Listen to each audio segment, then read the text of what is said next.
Pansamantalang puputulin po muna natin ang ating story series. Isisingit po muna natin ang true to life story. Sana po ay magustuhan nyo. Isa po ito sa personal experience natin mula sa probinsya. Maligayang pagbisita at pagbabalik po sa ating munting channel.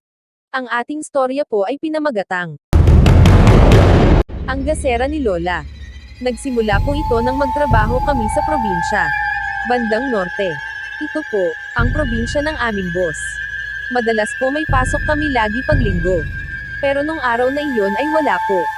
Mayroon family reunion sila boss. Kaya naman kami ay nagpunta sa kanilang family house at dumiretso sa lugar na kanilang inarkila. Isa po iyong resort sa dagat.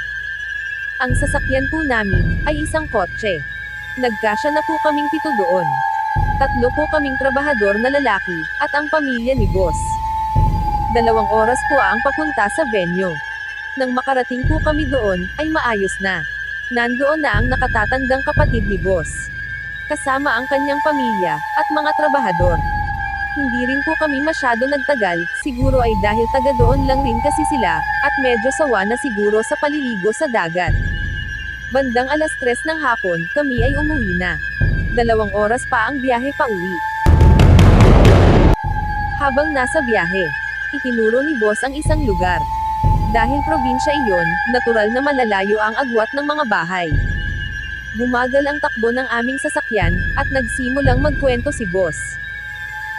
Habang pinagmamasdan namin ang lugar ay wala namang kakaiba.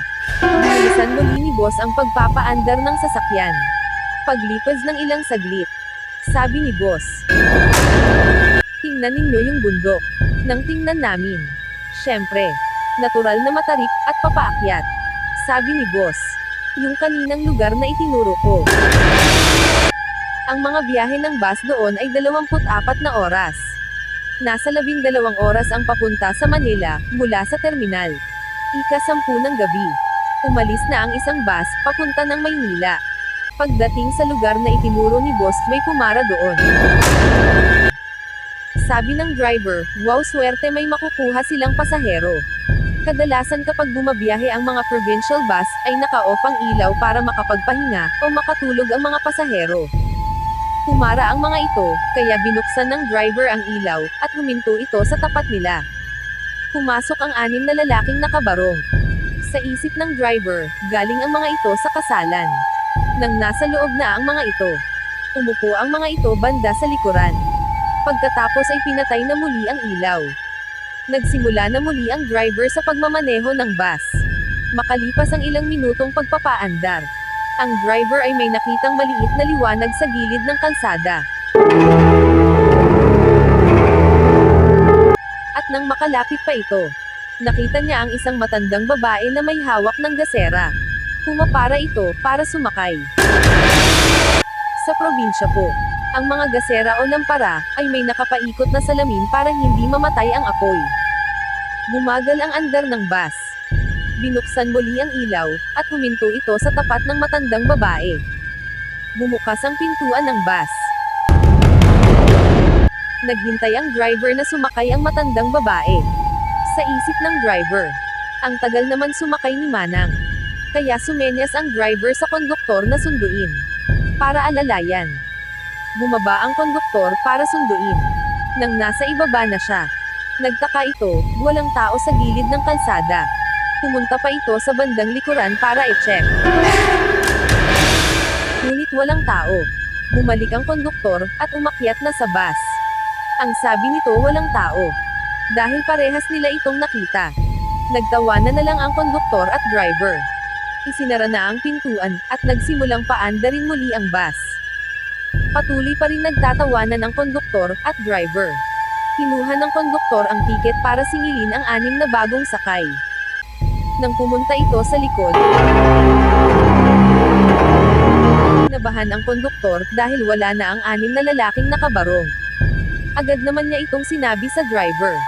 Kinabahan din ng driver. Medyo bumagal ang takbo ng bus. Inutusan ng driver na magsama-sama na lang ang 9 na pasahero, na galing pa sa terminal. Kahit ang mga pasahero ay natakot. Kahit sila ay nakita ang 6 na lalaking nakabarong. Dumaan mismo ang mga iyon sa gitna ng bus. Mabagal na ang andor ng bus. Hindi na rin pinatay ang ilaw. Maya-maya pa ay may nakita silang maliit na liwanag. Nang makalapit na sila, nakita nila ang matandang may hawak ng gasera, papaakyat ng bundok, kasama na ang 6 na lalaking nakabarong. Kitang-kita nilang lahat iyon. Lahat sila ay natakot. Sa isip ng iba, sinundo ng matandang babae, ang 6 na lalaki. Nagpatuloy ang bus hanggang malagpasan nila iyon. Medyo naguluhan ang driver.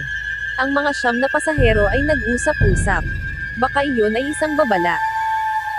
Nagpas siya ang driver na ipagpabukas na lang ang pagbiyahe. Pumayag naman ang lahat ng pasahero. Naghanap sila ng maliwanag na mahihintuan. Nang makakita sila, nagpark na ito doon. Maya-maya pa, ang kasunod na bus galing sa pila ng terminal ay dumaan. Lumipas ang magdamag. Alas 5 ng madaling araw, nagpas siya ang driver na bumiyahe na muli. Habang nagmamaneho papuntang Maynila, nadaanan nila ang bus na kasunod nila sa pila. Ang bus na kasunod nila sa pila ay naaksidente. Kapag gabi ay wala nang nagsasakay sa lugar na iyon, hanggang sa bundok. Hanggang dito na lamang po. Hindi na po tayo naglagay ng pangalan ng tao at lugar. Para na rin po sa kanilang kapakanan. Sa susunod na upload na po natin ipagpapatuloy ang ating series. Ang atin pong istorya ay may halos 1,000 mahigit na series. Kaya nagpapasalamat po ako sa lahat ng sumusubaybay at sa mga solid po na subscriber. Sa mga bagong viewers po, mas okay sana kung magsisimula po kayo sa umpisa. Sana po ay suportahan ninyo ang ating munting channel. Maraming salamat po sa lahat. Hanggang sa susunod po muli. Stay safe and God bless.